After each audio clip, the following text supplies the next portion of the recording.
Hey kids, John here. Wanted to talk about some conditions and some injuries, recovery, and career enders. The first one is focal dystonia. It is a condition, it's a muscle condition where the muscles start working against each other and even spasm while you're attempting to play.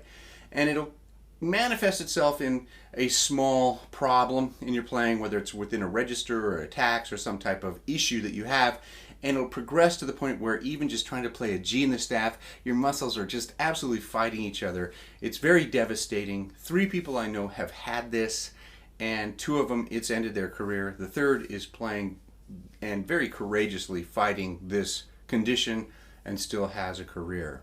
Very difficult to deal with. The next one is Bell's palsy. You can wake up one morning and one side or the other of your face is paralyzed and it doesn't move. It's just stuck. And it's a very interesting condition. If you have it, get to a doctor right away. They can treat it, and it possibly in some very rare cases can be fatal. So get to a doctor right away, and it typically starts to reverse itself within 10 days and is a temporary condition that ultimately you don't see any signs of it left over. It's a complete recovery, and while you have it, you're probably not going to be able to play because one side of your face is paralyzed. But after recovery, you can make a full recovery. I've heard of people having this and then recovering and going back to playing. The next thing is nerve damage. It can come from an injury to your face, or it can come from a dental procedure. And if you're having a dental procedure, please talk to the dentist about it. Do not be afraid to get your teeth worked on. The earlier you do, the less deep they'll necessarily have to go into the tooth. If you're getting a root canal, talk to the dentist about possible nerve damage from the procedure. If you do have this nerve damage, basically some part of your chops is going to feel numb. It's going to just be numb, as if you had Novocaine. And I met a gentleman that was looking for a horn that vibrated a lot. So he was transferring what he was feeling here into his hands. It was very amazing. I imagine if you can't feel what your chops are doing, it may be very difficult to play. Although through diligence and very meticulous practice, I think you can play your instrument still. Not necessarily a career ender, but it's going to change your world. The next one is laryngocele. This is a condition where the mucus sacs inside the larynx inflate. And if they inflate enough, they come outside and it becomes a combined laryngocele. And this is what that looks like. So it inflates the throat and it looks like a bullfrog type of thing. It's not necessarily a career ender. If the sac inflates and it blocks the airway, that's a big problem. You could possibly need an emergency tracheotomy where you poke a hole here and insert a tube to breathe. Or if you can't swallow, you can't breathe, you may need to go in and get an operation. When they go in and do the operation, they're probably going to take a bunch of airway out. And that is when your career possibly is over. The next thing, teeth. You can lose your teeth. When I was 14, I got hit in the mouth with a baseball. It broke my teeth. They went in and did root canals, and they filled the teeth. But by the time I was 20, there was hairline fractures going vertically through the teeth. And the dentist said I needed to get caps. So I got caps. I told him I was planning on being a trumpet player. And he worked with me, and we got some really well-shaped teeth for being able to play. It took a couple times of sending them back to the lab and having the technician reshape the tooth, but we got it right. Well, 23 years later, I was playing a gig in Japan, and I ended up blowing my tooth through my chops into the cup of my mouthpiece, and I was missing my right front tooth. Needless to say, that gig was over, and I had to pack it up. I went to the dentist. They cemented the tooth back in, but they needed to redo the caps and put in new teeth.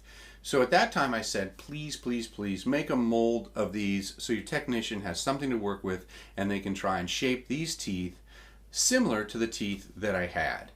And I cannot recommend enough getting a mold made of at least your upper teeth. The bottom teeth, probably not as important, but very important, but this is paramount to the way you play. The way these are shaped and how it feels to put the mouthpiece on is huge. So get a mold, and if you do lose a tooth, you can have a mold of it and have that sent to the technician so they can try to copy the shape of that tooth. Finally is catastrophic lip injuries or lip injuries.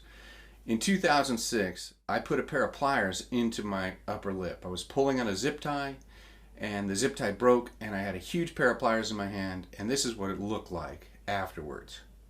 I needed 4 stitches on the inside of my lip, and it was completely trashed. 6 weeks after the emergency room visit, I pulled the stitches out. They were the melt-away type, and tried to play about a week after that. Couldn't play a note. I couldn't play a note. I remembered Adolf Herseth, Bud Herseth, had a horrible car accident he got into, and that's when he changed from a 7C mouthpiece to the bigger 1.5 or 1C mouthpiece. He went to a large mouthpiece to compensate for scar tissue.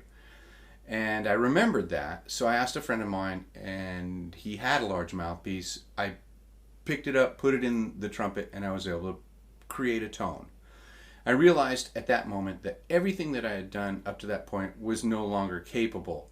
I was a completely different person and a completely different player. I sold all my equipment so I wouldn't be frustrated by trying to play my equipment. I started at ground zero. Book 1. Ed Sweta, Standards of Excellence, whatever. Book 1. I started with 1 note. And I did that for 1 day, for about 2 minutes at a time, 4 times. And then I expanded to 2 notes, and I expanded how many times I played, and I expanded how long I played, to the point where I was playing 5 to 10 minutes at a time. I got my range back up to being able to play above the staff, and I changed equipment as I started changing my playing. I approached this with the most diligent, best approach I possibly could. But even then, I had scar tissue on the inside of my lip. So I went into the plastic surgeon. He said, just massage it and it'll break down. A year and a half later, I was still struggling, and I convinced the plastic surgeon to take the tissue out. He said he couldn't guarantee I was going to play better, but I told him, I can't guarantee I'm not going to, and I will be so frustrated for the rest of my life if I don't have this operation, wondering how would I play if I got this stuff removed. So I removed the scar tissue, and I did the same thing. I pulled the stitches out at 6 weeks. I waited approximately another week to make sure the lip was completely healed, put my mouthpiece on, and this time my equipment worked, and I was able to play.